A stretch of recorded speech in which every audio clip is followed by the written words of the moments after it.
Hey guys, thought I would just take a minute and talk a little bit about the use of pour-in foam in aluminum boats. I'm sitting in my 1980 Sea Nymph SS-165, and I have the deck tore off, and you can see behind me I've done some digging and started tearing out the pour-in foam. I wanted to show you what I'm seeing, and hopefully you can make an educated decision about what you want to use for flotation in your boat. Now, a couple things I'll say real quick about pouring foam right at the outset is I think it probably certainly has its place in fiberglass boats, just due to the construction. When you put a fiberglass boat together, you're building bulkheads and compartments that are completely sealed off on all sides, and so therefore there's no way the water can actually get to the foam. It's completely sealed off, and so it's not going to saturate. And that's about all I know about fiberglass boats and the use of foam. Uh, there are a couple of huge advantages to using pour-in foam in aluminum boats, and that is sound deadening. As you know, aluminum boats in chop is just kind of a rough experience, and that pour-in foam can really deaden the sound in an aluminum boat. The other thing is it can really give you good structure in the boat itself, because it locks everything in, good support for the deck, and so those are two huge advantages for the use of pour-in foam in an aluminum boat. Now, unfortunately, my opinion is that the disadvantages of pour-in foam far outweigh the advantages, and I can show you what those are in this particular boat.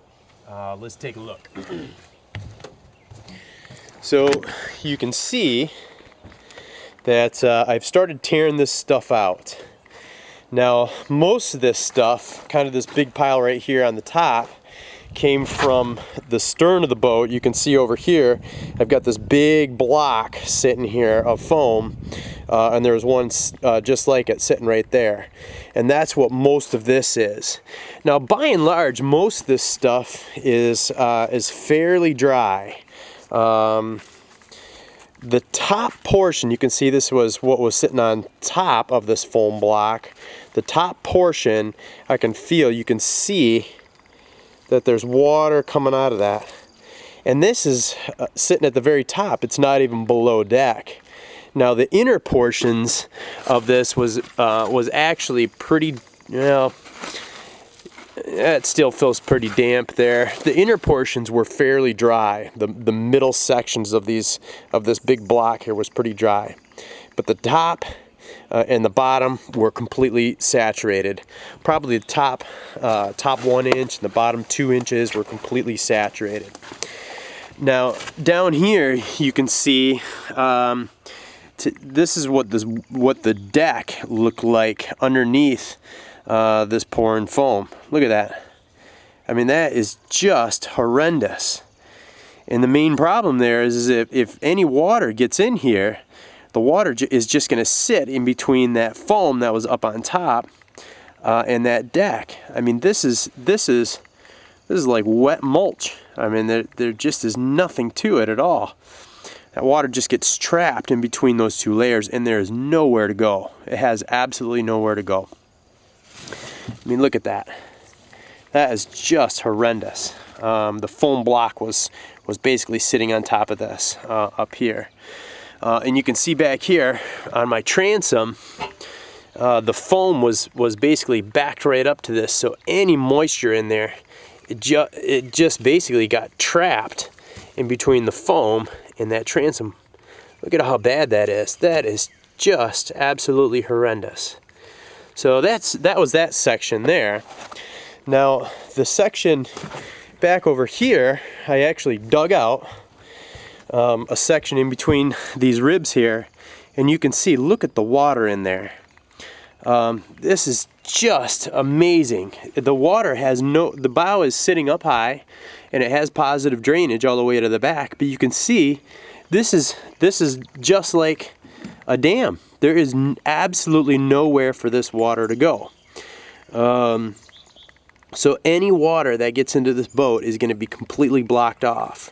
And the water is going to enter the bilge in the subdeck area in basically one of several ways. It's going to, any kind of rain or water, seawater is going to hit the deck and then run off and then run underneath the deck. And it's either going to come on top of this foam or it's going to try and work its way underneath this foam.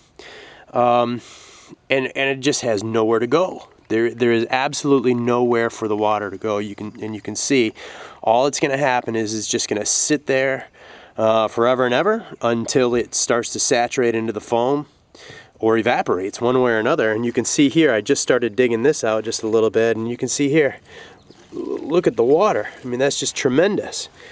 And you can see here when I don't know if the camera will show it, but I can push with my fingers and it just squeezes the water right out of it.